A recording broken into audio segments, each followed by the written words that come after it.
Hey everybody, welcome back to Record-ology and welcome in to Record-ology Live, another live show. I'm so glad to be here.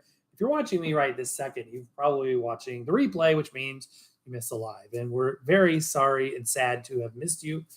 But the good news is you can watch this replay and you can hit the bell notification, select all. And if YouTube is working, which I cannot promise or even suggest it might happen, you might get a notification and you could join us live. And join us live you should, because on lives we do free giveaways. We give away record players. We give away turntables. We give away, record players and turntables and records. What else? We've given away headphones. We've given away 45 adapters. Most importantly, we give friendship, which is yours for free. Thank you for being here. That's the most important thing. Frisco Gaming in the house. Welcome, my friend. Everybody welcome in. Hit the thumbs up, the like button on your way in the door. I'd appreciate it. Just come on in, grab something to drink, somewhere to sit, and let's just chat. Hey, John, welcome in. Gary, welcome in. Gary, look at this. I'm doing it while it's, before bedtime for you, which is a miracle, right? Usually it's 1 a.m. It is here in Florida. I was trying to think of the tag. What is the tagline? The Sunshine State? I think it's the Sunshine. Welcome back. You used to say the Mile High City of Denver, but here we are in Orlando, Florida. So yeah, it's still daylight, Gary. Wow, that's amazing. Daylight for both of us. It doesn't happen for very long. Just thought we'd hang out and chat. Let's see if I can redo this camera. It's a little high there. There we go. Sometime if I'm in a work meeting and got a T-shirt with a logo on it, sometimes I'll have the camera so it doesn't show too much of that. I forget to put a poll. Curious to know what you've been up to. I had a very busy day so far. Today was the Tampa record and CD show. And it just popped up on my Facebook feed a couple of weeks ago. Set a reminder for yesterday saying, guess what? The Tampa record show's tomorrow. That notification came up yesterday. I was like, oh yeah. So I had totally forgotten about it and went out there today. It was from 10 to 4. So if you're in the Tampa area, you can go there for the next half hour and see what's left. It was a cool show. It was a very cool show. So completely new area. Definitely had to use the navigational aids to get in. But once we got in, we got situated. There was a farmer's market kind of thing going on next door. It was funny because, and yes, I did make a show of it. I'll post that video in the next couple of days. What's weird is it was at an American Legion post. I think it's an American Legion post. Pull in there. There's a lot of little alleyways and kind of parking areas, and people are parked in grass areas. It was no signage, nothing, just this massive and very busy farmer's market next door. And we were literally walking around, and my wife actually knocks on the door to the back door when it's just kind of like, Iggy sent me, kind of thing, except she doesn't sound anything like that, praise God. And she knocks on the back door, and somebody's like, are you a vendor? We're like, no. I was like, okay, go around to the front. Went around to the front. There was nothing whatsoever saying this is a record store. And then you're a record show, and then you open the door, whoosh, and you're in paradise. So this is only my second record show, so I have not much to compare it to. But I will say this, it was a little bit less crowded than the other one.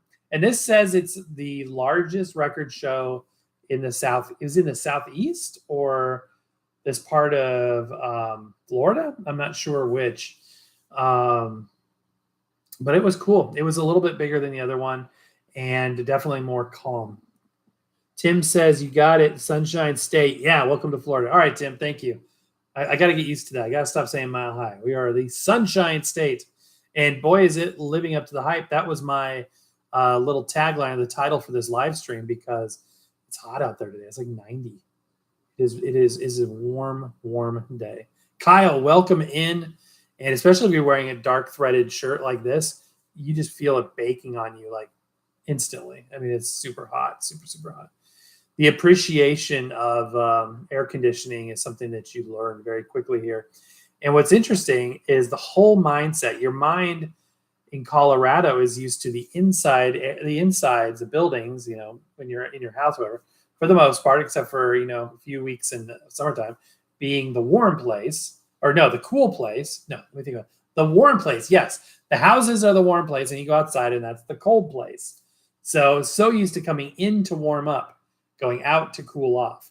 And here, the default is opposite, where the inside is the cool place, and the outside is where you go to warm up. It's interesting. And we haven't even gone to summer yet, so yeah.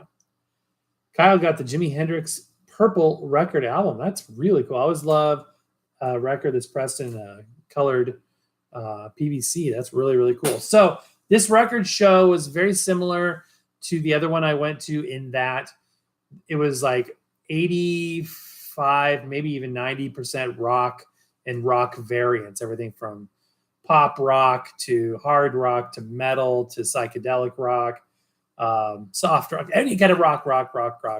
And if you want anything else like a soul, jazz, country, it was hard to find. There was nothing like mega vintage. Like I didn't see any 78s. I didn't see any 8 tracks. We were looking for those.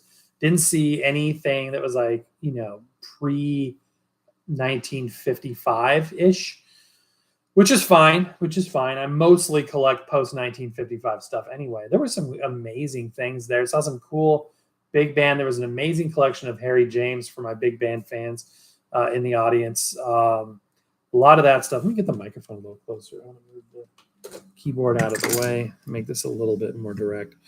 Hopefully that's a little easier to hear me. So, happy birthday, Kyle. Excuse me. Kyle's birthday, turning 31. Happy birthday, Kyle. That's a good birthday present then, isn't it? I like that. And then the other thing I was going to say is Beatles. Everything Beatles. There's Beatles sections. And you know what? I've really started to appreciate more so the Beatles. Now, I've gone through Beatles phases in the past. I remember in the 90s, I got one of the anthology CD sets. I had a couple albums. I had the interview CD. And that was back when I was collecting everything just on CD. And I really liked it. And like I've said before, I'm kind of a greatest hits Beatles fan. So if I pick up any particular Beatles record and look at it, I'll recognize 1 or 2 songs on there. Be like, oh yeah, I really like this song and that song, but not the whole album. And there's a lot of albums. And that's what's got me kind of overwhelmed. And I don't think I'm really going to start collecting Beatles per se. Like if I find something, I would love to pick it up if I got a good deal. But the idea of like, yeah, I'm going to set out to collect everything, it's just too intimidating. I don't know where to start. I mean, all of the main albums, I guess, but the best deals I saw today on Beatles were like $10 an album. And those were, I didn't even check the grading to see how quality they were, kind of condition they were in. And yeah, so I saw some like $50, $60. They were in good condition. I saw some that were in lesser condition for like $10, $12, $15. And $10 for a record is not bad if it's a title you want. But if I paid $10 and on that record there's 1 or 2 songs I like, it's not a good yield for music. You know what I mean? Does that make any sense? Like, not that it's not good music or that it's not a good deal. It's that you would kind of have to have all of them to get all of your favorites. So that's why, pointing to my off-camera bookshelf, the Beatles #1 album that came out a little while ago, a couple years ago, that has the greatest hits, all the #1 hits. I think it's great. It's got everything I want on there. And I would love to magically, like if somebody one of you guys just feels led to send me a complete collection of Beatles LPs, I would love that. I would go crazy for that. That's amazing. But to start at square one collecting, it's a little bit intimidating. So we'll see. That's where I'm at mentally on that idea right now. That being said, there was a lot of stuff, a lot of CDs. And I started grabbing a couple of CDs because they were like $5. And I was like, wait a minute. I already have all this stuff on CD that I like so far. And I hopefully will discover more. But that was kind of my mindset. Today, I was also looking for Patsy Cline stuff. This record show in general, the prices were way higher. Like there was a lot of, they had $150 records just put in the box. Like it was nothing. Usually, the records that are the audiophile records, the expensive collector's records are like set aside. These ones were just mixed in. You'd be flipping through like, oh, that's kind of cool. Oh my gosh, that's $150. And it's like, wow, that's a lot of money for a record you just kind of come across by picking.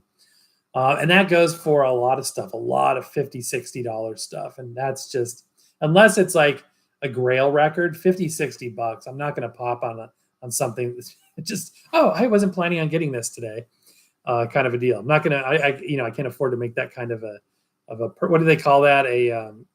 Impulse buy. I can't afford that kind of an impulse, but some people can. And for them, that's great. Absolutely. Mark says, I may be buying the 1x1 Lucinia turntable. I saw your review. I need the USB port. Yeah, and that was one of the coolest things about that. Thank you, everybody, by the way, for watching that. That video is doing very well, which I'm very grateful for. The USB output, so you can digitize your vinyl with a quality cartridge. A lot of entry-level ceramic cartridge players have the ability to do USB, but not very often you come across one that has a magnetic cartridge that you can do. I think, and it does happen. I mean, it's not like it does come across, it does happen every now and then. It's just not every single record player, but this was one that does. And that was a great feature. Fantastic turntable. My initial thought is I want to keep this. I don't want to let this go on to somebody else. I don't really have room for it right now, so it's back in storage after it was done filming. So I made a mistake, and I want to tell you guys about it. I made a little bit of a mistake, and it was back when we moved in here. If you remember, if you've been along for the journey for a while, before we moved to Florida, I had a desk, and I didn't film it a lot because my desk has a lot of knickknacks, and I work here, so it's got work stuff, and it was a glass top desk.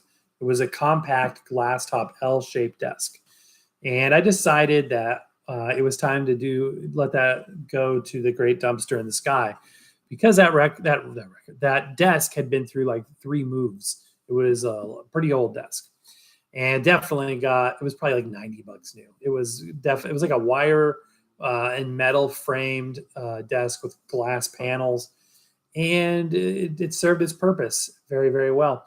So I tossed that and did not make the move down here. We downsized considerably. So I'm waiting for certain turntables and things for people to be like, wait a minute, I haven't seen the XYZ on your show in a while. Do you still have that? In some cases, the answer is no. Other things that you haven't even seen yet that did come. So it's just kind of anyway, when we got down here, I bought a new desk. And the one I decided to go with is kind of the same dimensions, actually a hair smaller. It is an L-shaped desk. And here's the mistake I made. I thought it would be cool to have it's got the back of it, there's like a 6-inch, maybe an 8-inch raised second shelf that goes all the way around. And I was like, that's genius, because it will get all the stuff you would put on the desk surface kind of up, like speakers, monitors, things like that, to create more surface area. And it does do that, but there was 2 major problems with that. The first is that I put my monitor, and I use like a 27-inch monitor, so it's a big one. I've got the monitor. I used to use like multiple 19s or multiple 20s, but I have since gone down to that. So I've got the 27-inch monitor, and then I've got the computer's built-in monitor, the laptop, run everything off a laptop. And I had the monitor up on the shelf. Now, if you saw the first few lives, I was like this with my head, and I didn't realize what I was doing, but I was causing a problem with my back. And I woke up one morning and had 2 weeks of hell when it came to back pain and problems with my neck, and I really did something bad. I'm sitting there at work like this. So what I did was I cut a 27-inch section right out of this part of the shelf. There's a bit on the side here for my monitor. I have 2 monitors right here, speaker monitors over here. And then it picks up again and goes around the rest of the way. I only cut out a section for the screen, so the screen could be lowered to a normal viewing angle where I'm looking a little bit down and straight ahead instead of up. So that was the first mistake. The second mistake was perhaps choosing this desk to begin with, because I use my desk I used to have 2 turntables to my right. And I do have now 2 turntables. One is up here on this. Oh no, my Titanic model. It just sunk. Oh my gosh, it split into a million pieces. That sucks. I was just telling my wife, I missed I had this big paper model of a Titanic. It was a puzzle model. It was like a big cardboard model thing. And I'm like, well, at least I have my little Titanic. Because again, we had to cut the excess of things that didn't need to make the trip. And that giant model was one of them. I said, well, at least I have my small one. And now I may not have that. I'll have to see if it goes back together. Okay, anyway, so I've got this, the Pioneers up here. And I've got the turntable down here right now. It's the, what is this, SLDL1, which one of you guys sent in. I still don't know who it was, and I'm very, very grateful. I think the guy's name said he was Steve, but I don't know who the username is because usually it doesn't, Anyway, so I've got the SLDL1. It is very slim, and it fits under that shelf. The problem and the mistake I made is that this design of a desk does not allow me to have a wider or taller profile turntable with a dust cover that hinges up higher like that one does. So I'm kind of stuck, and I don't know how I got on this tangent, but basically I don't have a lot of room for a different type of record player. Oh yeah, I know what I was going to say. The Lucinia. I was like, I want to put that on my right-hand side and use that sort of as a daily driver. And I don't want to put this into storage because I'm really loving this. I just love this. That's great. I mean, I went out and bought this on the street for $300. It's like 340, 360 new. And I bought it almost new. It was like 2 weeks old when I bought it. So I don't want that away. That wasn't just like one I came by. This is one that I went out and sought out. I've got the SLDL one, which is super special to me. It was a gift from one of you guys, and it's a linear tracker, fully automatic. Then over on my left, I had my reel-to-reel, my Akai GX4000D. I think that's what it's called. From the early 80s over here, but I don't listen to reel-to-reel tape as much as I listen to records. And I hadn't put out my SLBL5 yet, which is my Technics changer. So that got put out this week and connected. So I'm enjoying that. So I have 3 record players out within arm's reach, and I want more. And that's my problem. So happy problems, right? I can't believe that's a problem. It's not a problem. It's a blessing. It's just a blessing. Never mind. There's no problem here. So eventually I do want to listen to more of the Lucinia. I think it's a great turntable. It looks cool. I agree with all the comments. It was a beautiful turntable.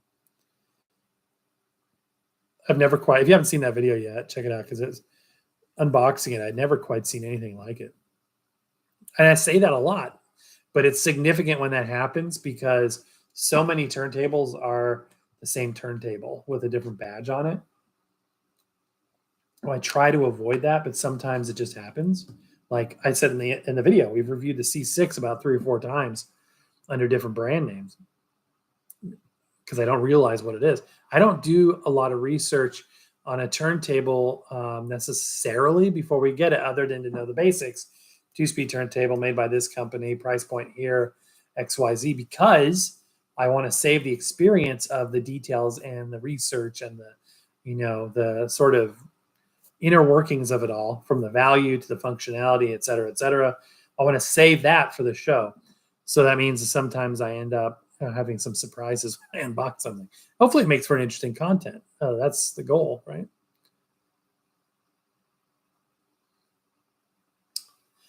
Tony says, I just bought Money for Nothing from Dire Straits because I couldn't find Sultans of Swing, the very best, which is available on CD, and couldn't find it on vinyl. Inspecting Gadget says, your Titanic feels like your neck fell. Right? That sound, that was actually my vertebrae. Yeah, history repeats itself, Gary. Yeah, exactly. That ship is it's a ship of dreams and nightmares. It is doomed. It's crashed. It's sunk. It's now 12,000 feet under the ocean. Margarita makes Naughty Crush. Interesting name. I was so intimidated by the setup. Sorry, but I'm not great at DIY electronics and furniture. And that's totally understandable because there's a lot of steps to it. And even having done a lot of these, I'm sitting there like if you're talking, I assume you're talking about the review we did for yesterday's show, the Lucinia. If you tear the paper in the wrong way, it could rip the tone arm off. So you got to be very careful. It's very delicate. And I've said before that given the choice between kind of a rugged, hands-on turntable like this versus a piano finish, super slick looking, delicate, modern turntable, I usually go for this because I'm not particularly graceful in any way.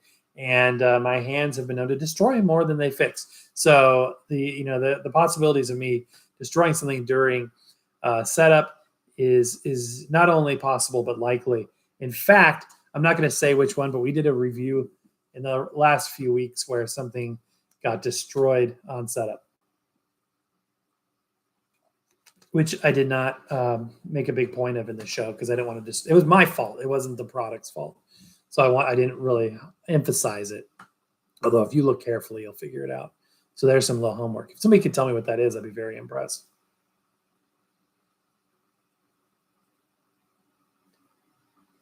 Oh, thank you. Thank you, Marguerite. I appreciate that. Marquita makes Naughty Crush.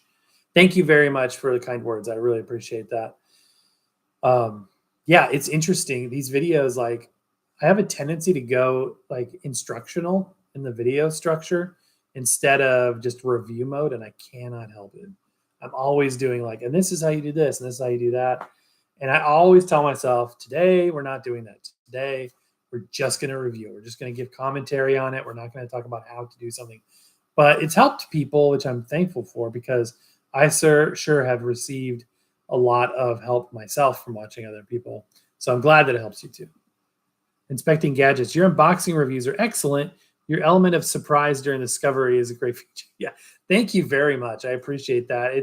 I try to keep it there. You know what I mean? Like, and I think that when you're creating anything, whether it's writing something, painting something, singing something, or making a video or whatever, that you should think to yourself, what would you want to watch? What kind of video, in the case of YouTube, would you want to watch? And so I try to do that. I think that does make sense.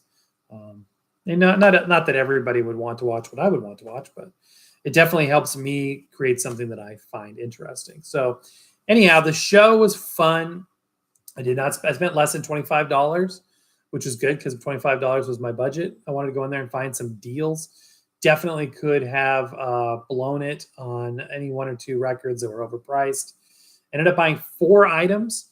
And if you want to see what the show was like, I did film the experience. I do have a little insider peek for the Nation. What is it called? The Inner Circle. I had a membership program a couple of years ago that was called the Nation. That's why I get confused. But if you're a member of the Inner Circle, just 99 cents a month to support your favorite Record-ology or your favorite YouTube channel, Record-ology, and that helps us invest in content for the show. There's a link down below and in our About tab. If you happen to be interested, we'll give you a shout out at the beginning of every video we publish. But from this point forward, did shoot a little video for those guys, and I shot a regular show that is going to be a few days later. So members get the sneak peek. Everybody else gets to see it a few days later, including the haul. What did we pick up? Picked up 4 items, and each one of them is a significant and interesting thing. They're not just run-of-the-mill stuff. You guys know I'm always on the lookout for Patsy Cline, and usually they turn up in droves. This show, I only came across 2 Patsy Cline, well, kind of. And when you watch the show, you'll see what I mean.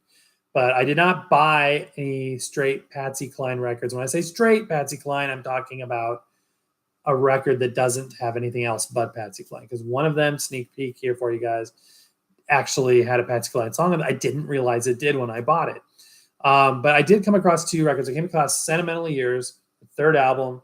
It was a later pressing. It had the hype sticker on it and stuff on the actual thing. It was worn. It wasn't particularly good condition. They wanted $63 for it. That is way overpriced. That's a great record. You don't see it every day. I wouldn't say it's rare, but for the Patsy Cline collector, that's a mandatory one. And you can get it online if you keep your eyes peeled for 10, 15, $20. And 63, even if it was a special version, which it wasn't, it wouldn't have been worth that. And then they had Patsy Cline's Story,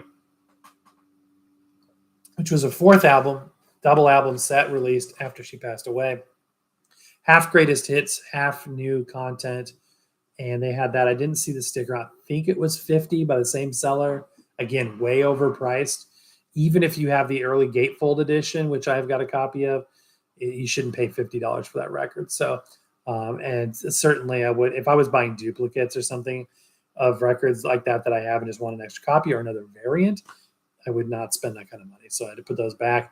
And I did look for some singles. I'm always on the lookout for like a choral Patsy Cline album, either on 45 or even better, 78, or a Decca Patsy Cline 78. They didn't have any 78s. And typically those go for hundreds, the Patsy Cline ones. So didn't happen. That's okay. I found some other interesting things, including one record that does have one Patsy Cline song on it. I didn't even realize it did at the time.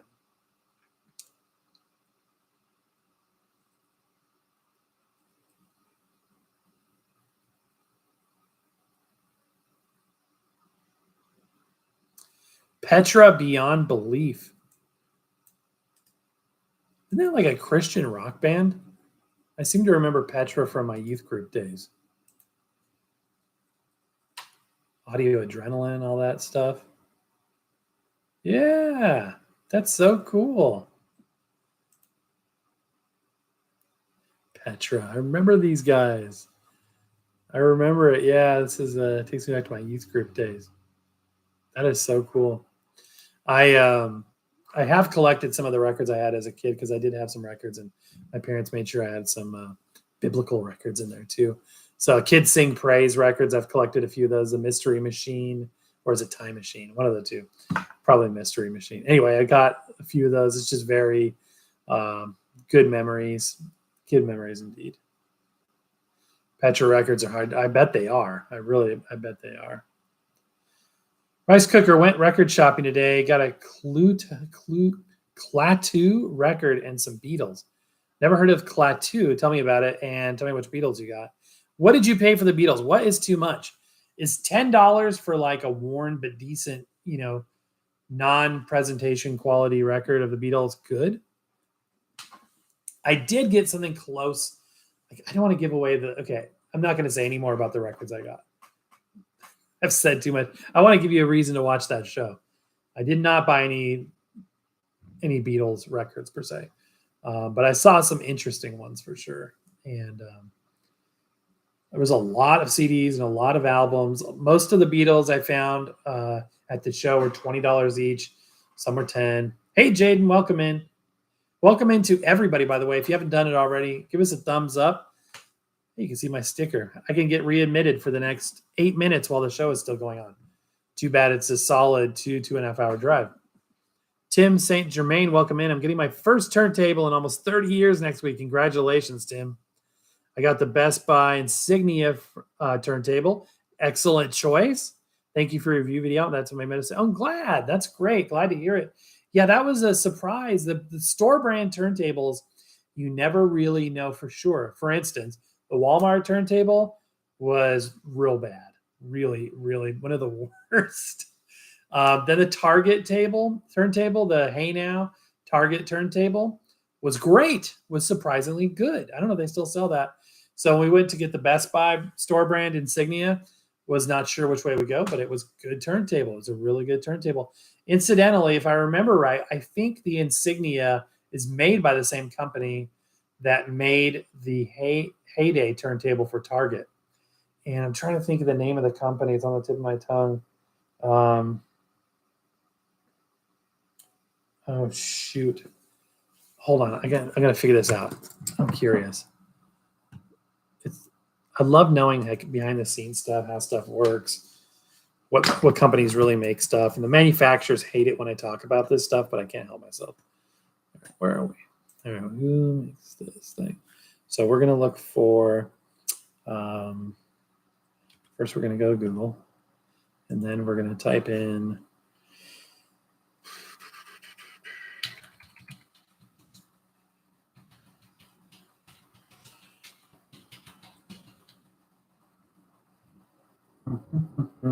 there's a company that makes cassette recorders, and they have almost an identical name. And that's actually how I usually remember who it is.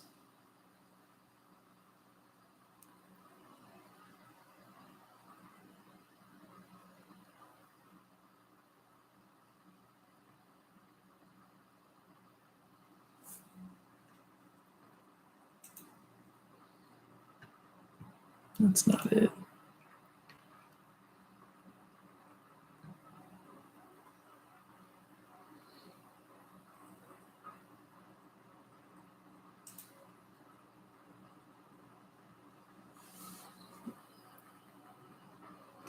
Sorry if you're wondering why I'm staring and not talking. It's because I'm looking up this company. What company are you? Come on.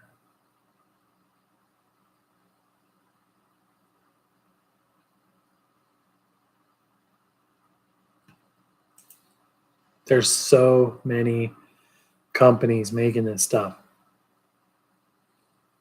often with different brand names by the time you see it. So finding the company that made it can be tricky.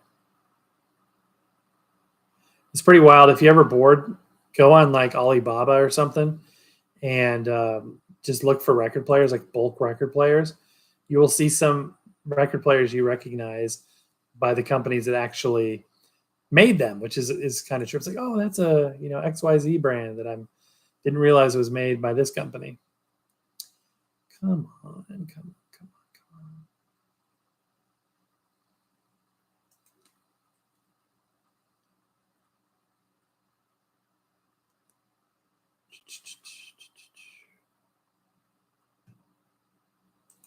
Come on.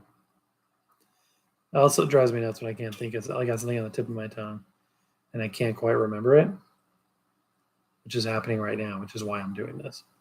So I'm sorry you guys are watching some old guy try to remember something, but that's kind of what's happening. I give it up. I'll think of it as soon as I stop the live. Anyway, what do you guys do? Questions? Anything you guys want to know, or any thing you want to tell us about? What have you been up to lately? What have you found lately? Jaden says, last month I went to my first record conversation thing. Okay, I thought it was I don't know what I was reading there for a second. Record conversation thingy. Tell me more about the record conversation thingy. Rice Cooker says, I got a Hard Day's Night from Uruguay. Wow, a compilation from Germany and a British 80s copy of Plastic Ono Band Live 1969. Wow. Adrian Dooley says, do you buy CDs and use streaming services as well? I've got back into vinyl again lately, having grown up with it, like all three formats. Absolutely. I love CDs. I'm a big proponent of CDs. I've argued that CDs are superior to vinyl.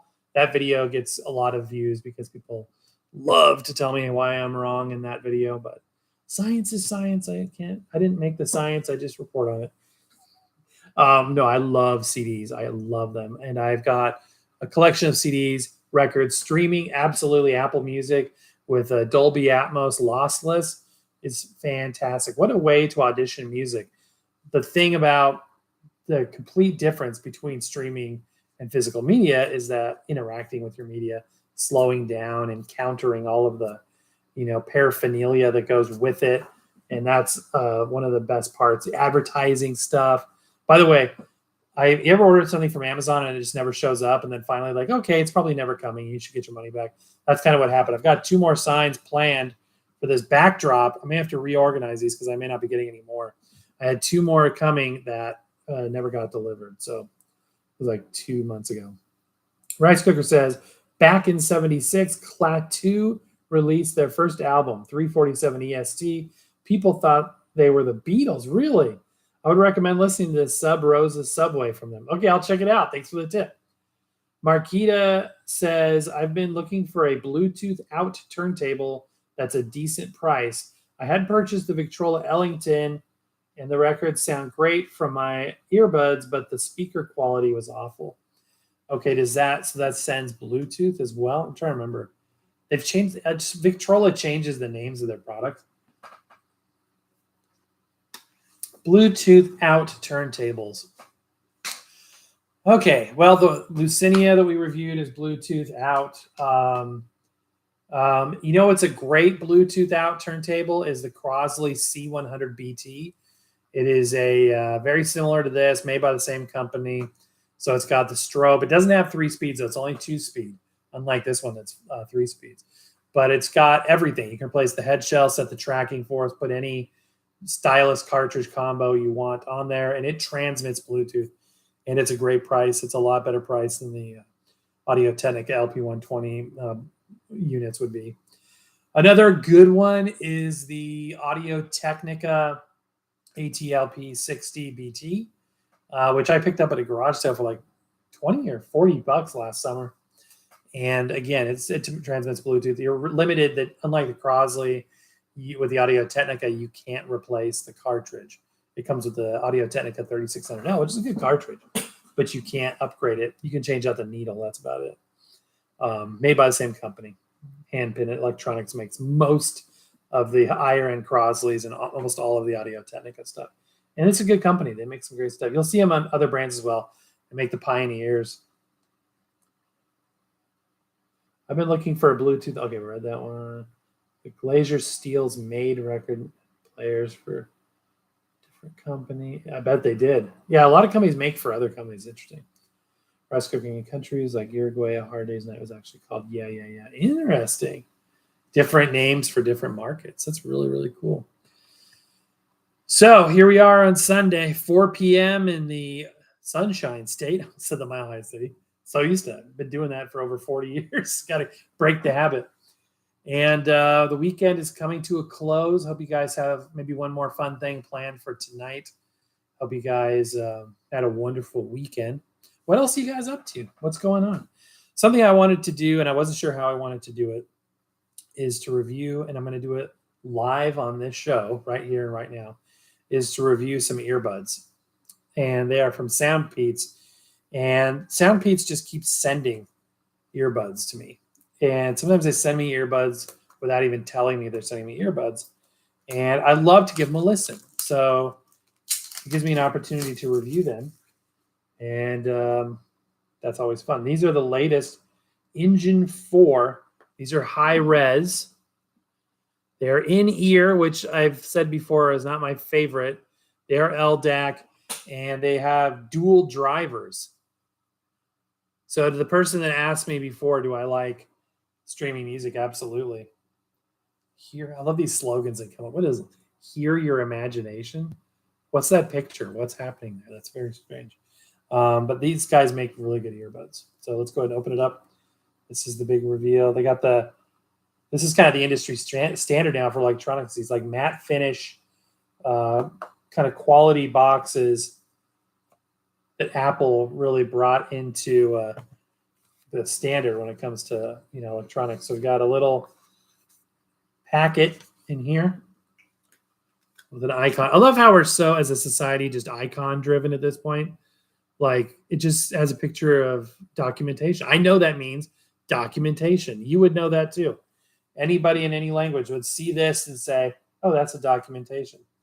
So it's all very, well done and everything. So let's go ahead and unfurl the envelope with the documentation. Sure enough, there it is. So we've got a quick start guide. And then we've got a pretty hefty manual. Look how thick that is. It's probably repeated in multiple languages. But the Bluetooth earbuds these guys make are crazy good. Crazy good. And there is the package itself. Oh, interesting. So you pull that out.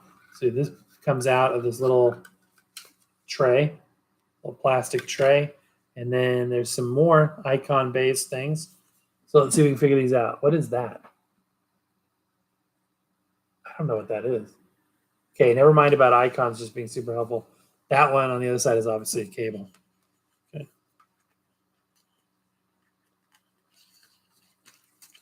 Oh, it's replaceable ear cups. I should have figured that out.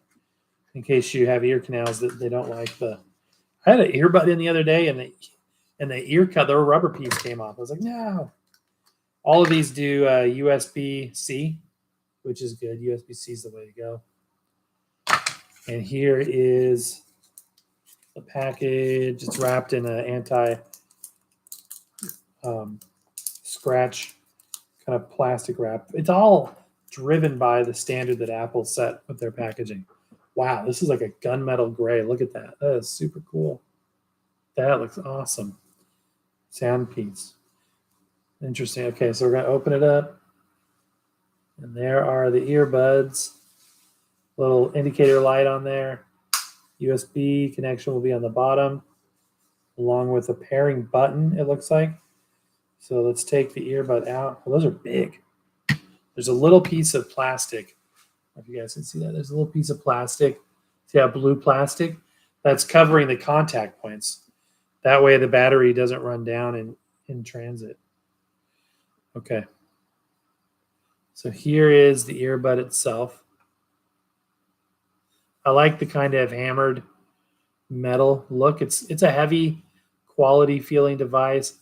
They have the touch sensitive capacitive touch outer surface, which I actually don't like that. I wish headphones were only earbuds were only controllable from the device, like the phone, because I'm always like accidentally bumping them and turning things off or skipping tracks. But there you go. You can see the contacts there now. These have noise canceling. There's a microphone built in, all that good stuff. Pull out the other one. If I open the case now, you can see the contact points inside the edge there. And again, what a gorgeous, gorgeous sort of gunmetal gray, shiny look. All right. So how much do these cost? Let's find out. Hopefully you guys like this informal type of show. We're just hanging out. No real agenda, just hanging out. Just friends doing a little show and tell on a Sunday afternoon. Wish it was Saturday afternoon. All right.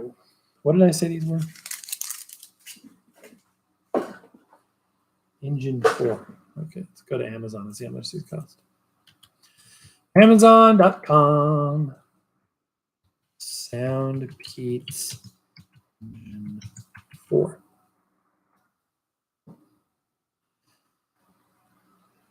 Okay, $59. Okay, that's a killer deal. And you know what? All their prices are crazy for these earbuds. Now, my son, I've given him some of these, not this particular model, in the past, and a lot of these are lossless. So if you have Apple lossless to stream music, you can literally just enjoy lossless streaming right to the earbud. And he said the quality in terms of build and sound quality far exceeds the Apple AirPods he's had in the past. He's had a couple different kinds of those. Okay, so high-res audio and LDAC, certified by the Japan Audio Society. The high-res audio of Soundpeats Engine 4, 20 hertz to 40,000 hertz, coaxial dual dynamic drivers. I don't think I've ever had an earbud with more than one driver. How do they fit two little speakers in one of those things? Bluetooth 5.3 and up, 43 hours of playtime. Is that right? Enjoy up to 12.5 hours of music on a single charge and up to 43 with the charging case. Wow. Seamless multi-point connection, 70 ms, low latency and APP control, enhanced chip performance and algorithmic optimizations, effectively reduce game latency, resulting in more synchronized video and sound. Well, that's cool. Awesome. Okay, I'm going to go ahead and try it out in real time. And it's kind of hard to review these, you know what I mean? So I'm just going to tell you what I think of them. First, I want to get caught up on comments.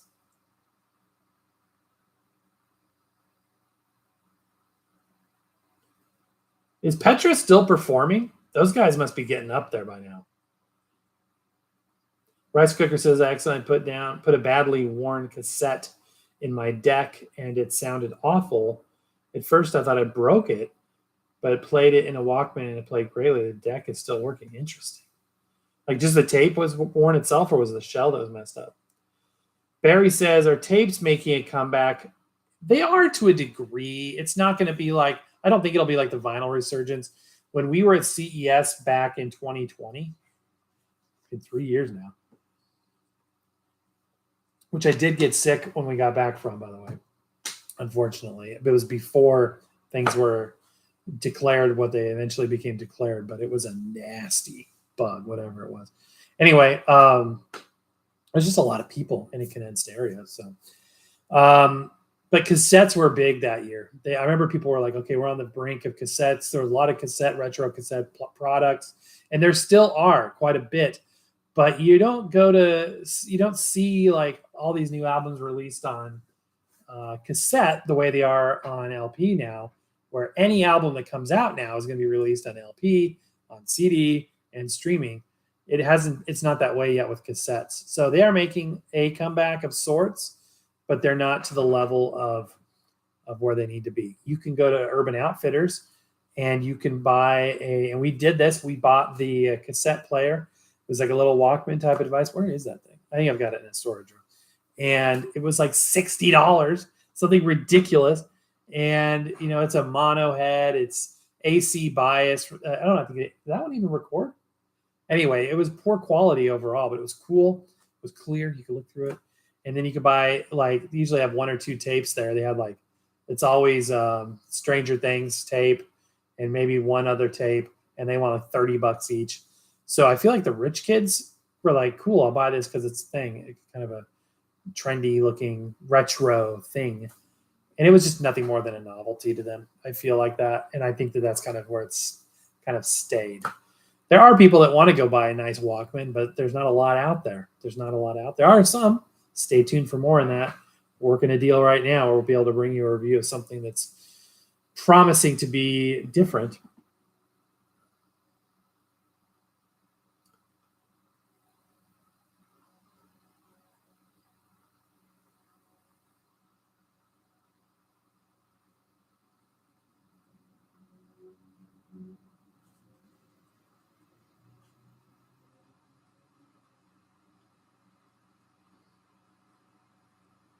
Interesting fact about that band, Rice Cooker. I just read that.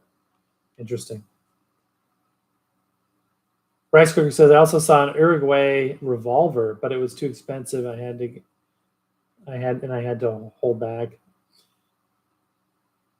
That's so cool, though. Interesting. David with the super chat, my friend. Thank you, David. I really appreciate you. I appreciate every one of you. But thank you, David, so very much for helping support the channel. I really, really appreciate that. That's awesome. Final Rage says, just started collecting tapes, found a few at a garage sale. And I think that's the way you got to go with tapes. I think you got to go used because it's pretty much all there is. Or make your own. Most of my tapes I make. I like to, if I'm at an antique store, which is where they seem to pop up, and I see like $2 a piece, new old stock cassettes, I usually grab a handful and just have them on stock. And then I like to make my own cassettes, like kind of like high quality. And what's interesting about cassette over vinyl is that for the most part, most people can't record a record at their house. I know some people can, there's ways to do it. But you know what I mean? Like you can pop a tape in to play commercially pre-recorded tape. Or you can make your own and you can make it sound as good, if not better, than a commercially available record or album on tape, because of the fact that you're recording it in real time. It's not being mass produced. You can apply whatever noise canceling. If you've got a good deck, you can really tweak the sound, whatever you want to do. I need to do that with the Beatles. I need to take the Beatles CD and I need to make a tape of it for my own use, for my own personal use, so I can play that on the tape deck. Right, I got my Yamaha. I do have a CD player because I love CDs. I've got my 5-disc changer just out of view down here. You'll see this void area has some different colors. There are 8 tracks and storage there. This is where what was down here? The SLBD22, but it was just so inconvenient because the stupid door opens the wrong way. Right now I've got a record case down there, so I can't open it even further than that. But even when it was swinging all the way open before, what is this on my arm? Oh, it's a sticker from the ear. Like, I don't remember getting stamped there to get in the door. Anyway, yeah, this door, just super inconvenient. So putting in a CD or doing it, I got the mini disc down here, the internet radio, the 8-track player. So any of those functions, gosh, my poor Titanic. Any of those functions require getting behind this door. So having the tape player over here, it's up on that second shelf I was telling you about. Now I'm super nervous. I'm going to crush part of the Titanic. That sucks. That really sucks. Oh, David, maybe with that $5 I can replace the Titanic. Thank you. I appreciate it.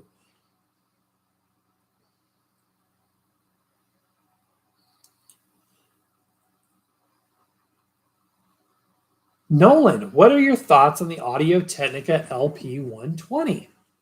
That's a great question. Welcome, Nolan. We reviewed it. We reviewed the couple versions of it, I think. Have we? Or just one? LP120X USB. Okay, so that's like the base new model. The X series on both the 60 and the 120s are the newer ones, and there is a difference. There's a couple things that aren't as good than the original LP120s. If you get an OG LP120, and if you're not sure which, just look at the branding down on the plinth itself down here. It'll say either LP120 or LP120X, and then whatever variant you have, Bluetooth or whatever, USB. The thing about the original ones is they were workhorses. They were beasts. They're all made by a company called Handpin Turntables. So if you get one that's branded as Crosley, if you get one that's branded as Pioneer like this, LP60s, almost anything Audio-Technica comes out of that same factory, Handpin Turntables.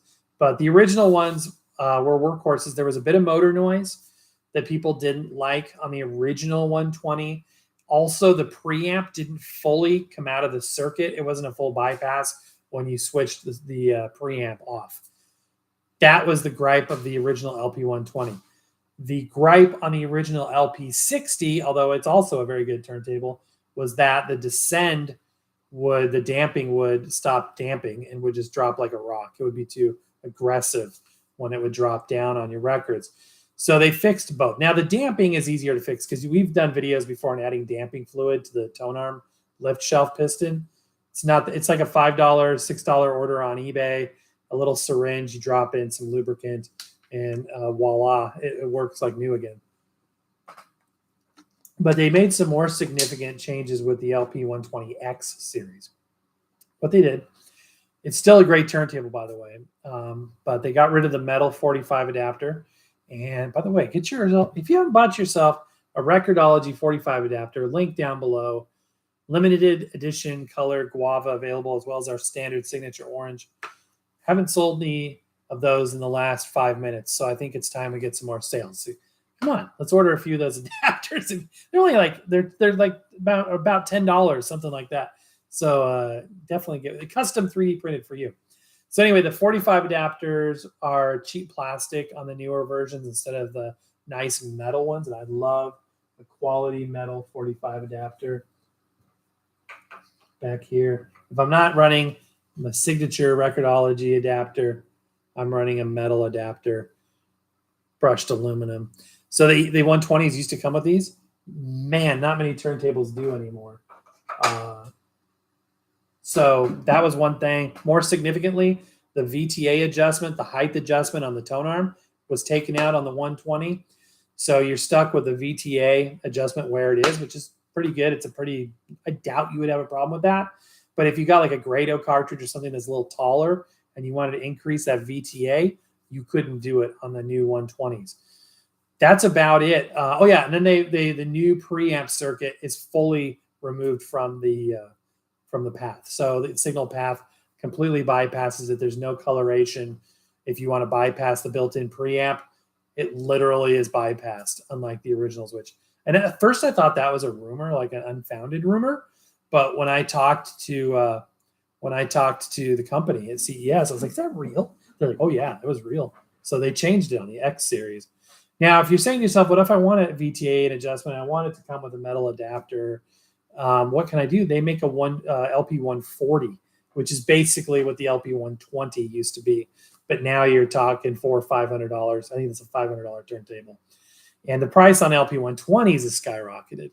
So there's a couple of things you can do about that. You remember me talking about this a little while ago. This is the Pioneer PLX 500. It's almost identical to an LP120. There are things I like more about this than the LP120 and vice versa. This is, I paid $300 for this used. It was 2 weeks old when the guy had basically got his dream table as soon as he bought this and didn't need it anymore. 340 to 360 new. So this is going to be cheaper oftentimes than some Audio-Technica versions. And you do get I think it says a VTA, doesn't it? Yeah, it says a VTA. I don't think it came with a metal adapter. I think I added that. But everything else is pretty much the same. I like the look of the white. It looks really slick. Also, it has 3 speeds too, just like the LP120s. If you want to drop the third speed and you're okay with just two speeds, 33 and 45, you can actually get a Crosley C100 for a lot less. It's made by the same company. You can live with the fact it says Crosley on it instead of Audio-Technica. It's literally out of the same factory. It's not the same turntable. There are differences. The Pioneers and the Audio-Technicas, they have metal weights in there to add some mass inertia or some just heft to it. They say that it reduces ringing of the platter and kind of adds a sound quality element. Crosley says that it doesn't really change that much from an audio standpoint. So they've spec'd out their turntables to not have the weight. So the case is a little bit lighter. Actually, it's quite a bit lighter, the Crosleys are. They make a belt drive, the C100, and a direct drive, the C200. They're both fantastic. My C200 that I sold a few months ago, and I sold it because I got this. I didn't need two of those types of turntables. Had the best. Let's see, how do I say this? The motor speed was the most consistent I have ever seen. It was in one of my top three of all times. More consistent than any of my Technics turntables. I've got three of them, and they're great, but they're all frequency servo. I don't have any quartz locked ones. That's frequency servo too. It's not quartz locked. That's another thing. The LP120s give you quartz lock, which you push a button and it locks it in there. That being said, this will hold its speed once you adjust it to where you want it. Although right now it's calibrated perfectly. So the 0 mark on the pitch slider is perfect speed. That being said, the C200 from Crosley, you could look at that strobe. That was no cogging whatsoever. It was dead. How do I say this? It was still. It was not undulating whatsoever. There was no cogging, which is hard to find a motor that'll not cog on you. That's a great turntable.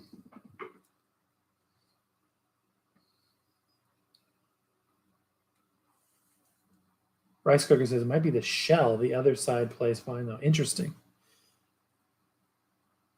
Azzy Chan, welcome in, my friend.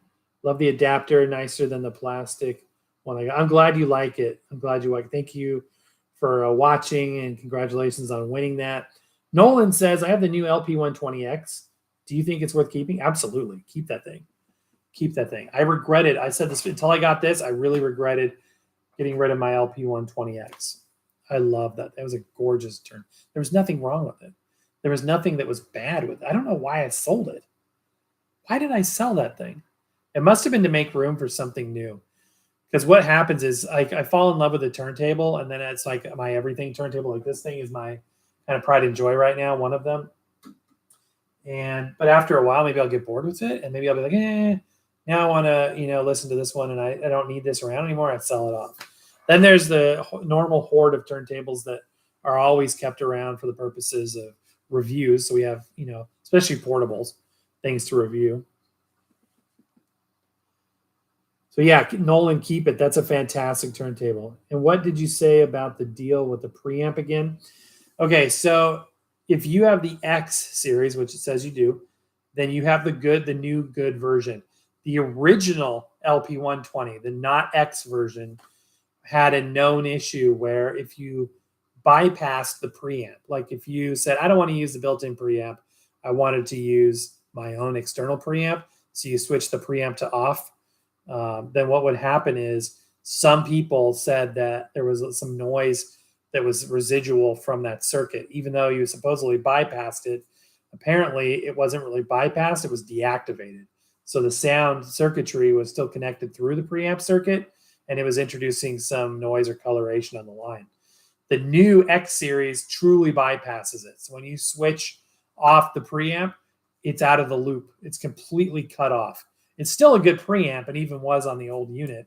But if the situation was, if you wanted to bypass the preamp, then there was some noise. And so what people were doing was taking out and surgically removing their preamps. There's like videos on how to remove your preamp and stuff like that. Sorry for the ads, guys. Thanks for watching. I know they're doing mid-rolls. I got another one here in 15 minutes. In fact, we'll skip that one. Okay, we just skipped those ads. I appreciate it. I hate ads during live shows too.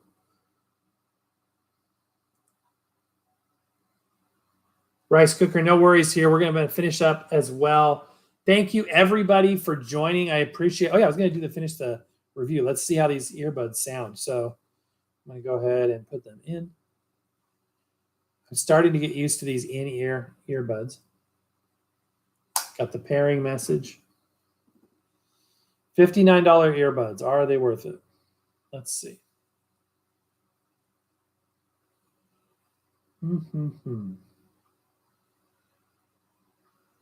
Okay, connecting.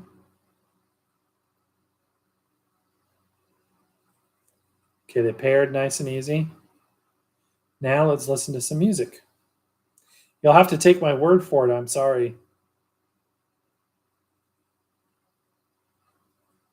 Do you remember this album? I had forgotten about that and discovered it again the other day.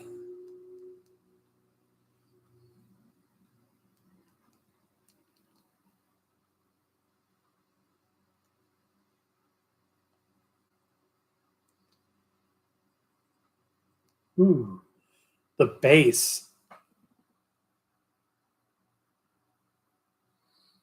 Old radios, I'm sorry, man.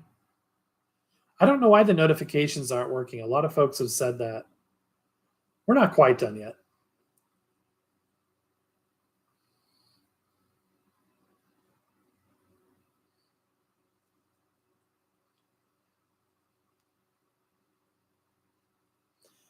Okay, first impressions. It's very, very bassy in a good way. Like it's quality bass. It's not just like booming, hollow, stupid bass. The mids are lacking a tiny, tiny bit. Very bright, high end though.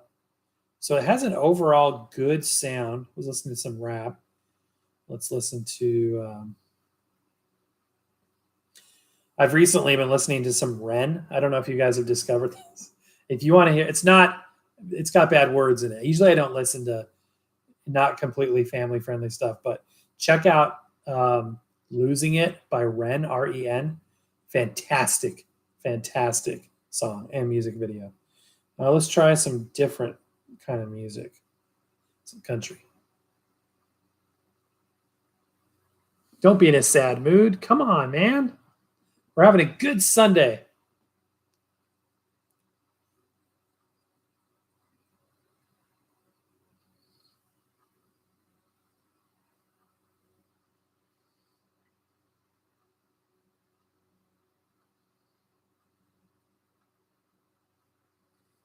Yeah, they're very bright. I'd like to play with the EQ, but they've got so much bass.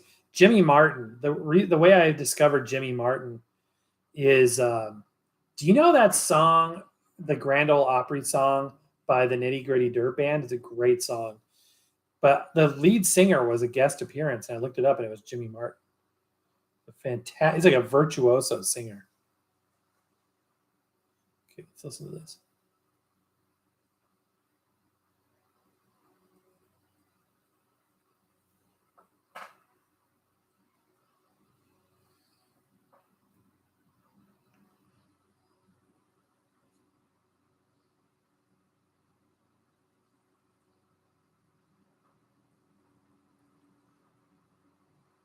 Ooh, so good.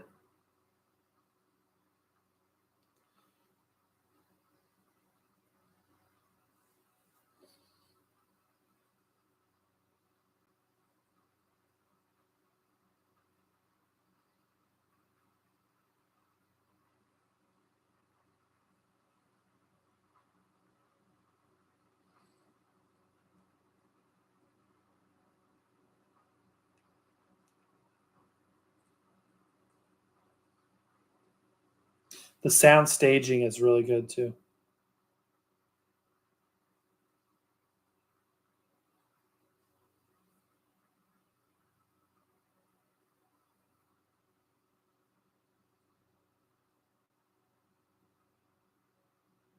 Cool.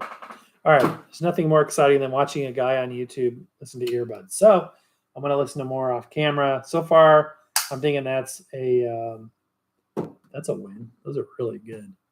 Let me go ahead and put a link in the thing here. now that we know that they are approved. Here's a link to those earbuds if you guys want to snag some. I think they're good. They sounded good to me, absolutely. All right. Azzy Chan says, I had a problem with the LP30 record player and using an external preamp. I was able to remove the static by not using the grounding. Really? You know, I've had that happen to me once before too. We're removing, it was weird. And you know, it's interesting. I wonder if what happened is the preamp that you were using, the external preamp, was grounding via the left channel. Sometimes, like I know some like U-turn turntables don't even have a tab, if I remember correctly. They use the left channel shield as a ground. So maybe you connected a preamp and a turntable that was using that method and it created that. I don't know. That's interesting. Let me move the microphone back over here.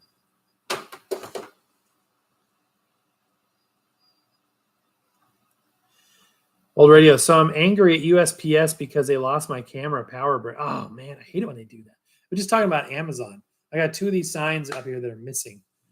They were 2 months ago. I ordered them with all of these, and they were shipping from overseas, which is fine. But then they're like, they're arriving next week. Next week arrives. They're arriving tomorrow. Tomorrow arrives. Well, they're arriving tomorrow. Okay, tomorrow comes. They're arriving today. Okay, they're arriving tonight by 8. And then 8 o'clock rolls around. No, they're arriving by 10, actually. 10 o'clock rolls around, and then they're like, you know what? They're lost. That's what's happened pretty much. Now what happens sometimes is you report it lost, and then like 2 more months go by, and it magically shows up, and you're like, well, now what do I do? Old radios, I wanted to tell Filmboy24 that too, but I missed his stream. Sorry about that, man. That sucks. Tim says, I don't raise nicely. Let's see them in concert again. Older as for records, I bought a record by the Swingin' Six because the zip code song they did. Oh, I got to check that out, man. Thanks for the tip. Interesting. Sorry that you've missed a couple of your streams. Do they post replays? I usually, about 50% of the time, I post my replay. For me, the biggest thing is I want to encourage people to try and join the lives. Some people join them religiously without fail, and you're one of them, and others like Gary Keep It Simple, Azzy Chan never seems to miss one, Rice Cooker, and others. There's many of you on here that do that, and it's huge support because you guys are like my true inner circle friends, and I think that's awesome. We love you guys, and appreciate that you make all that effort to be here.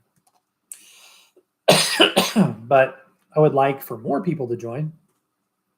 We have over 30,000 subscribers, and a live that has 40 people in it is big for us. But at the same time, I know that people are living their life and doing things that are probably a lot more interesting than this. So fully get it. A lot of times I'll watch replays of lives of YouTubers I like to watch. And if they dirty delete it, then that's annoying. So hopefully theirs aren't dirty deleted. All right, my friends, I'm going to let you guys go. I want to tell you a sincere thank you. David, thanks again for the super chat. Thank you all for being here. Consider joining the Inner Circle, 99 cents a month. Consider purchasing the 45 adapters. We got a super thanks the other day, which was huge. And the reason why I mentioned that is it just helps to support the channel so we have more content.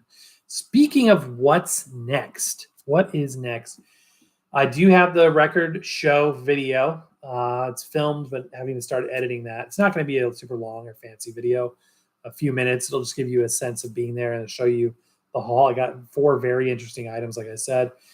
And it'll be really cool. It'll be really fun. And then for next weekend, I'm still deciding exactly. We got some more record players on the way. People love record player reviews and want to try and provide as many of those as possible, and some other interesting products as well.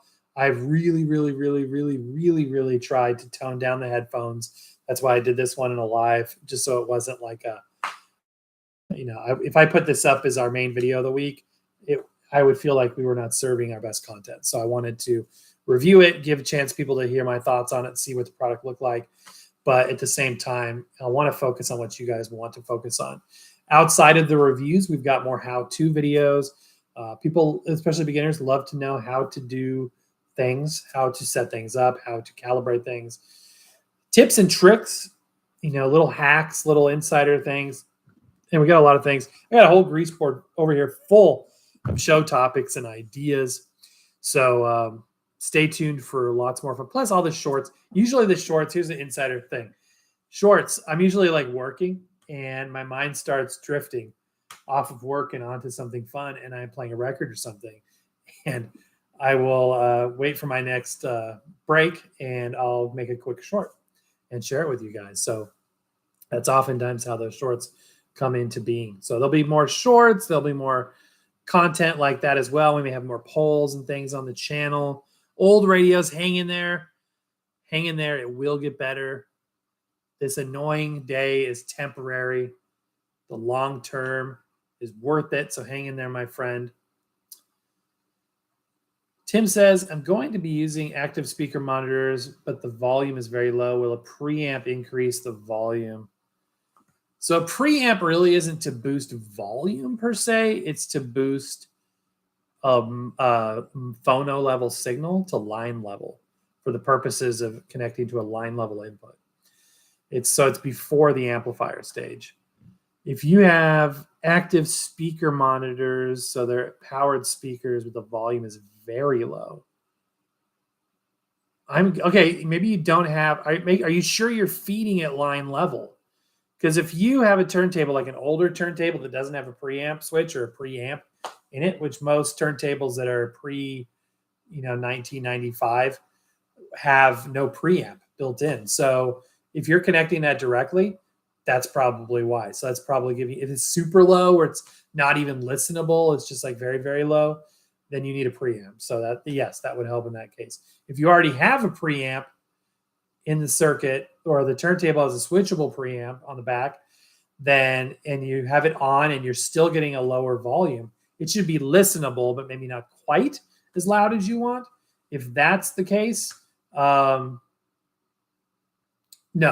Other preamps have a little bit more volume. Like this preamp that's built into this is a lower volume than, say, my IFI Zen that I'm running for the SL1. I'm running the Fozzy Audio Box X4 tube preamp from an SLB5, and it's got a variable gain, so you can adjust it a little bit. So you can make fine-tune adjustments by which preamp you use. But if the volume is down here, then you're missing that preamp stage. That's probably the problem. If it's just a little bit lower than you want, try different preamps to fine-tune it.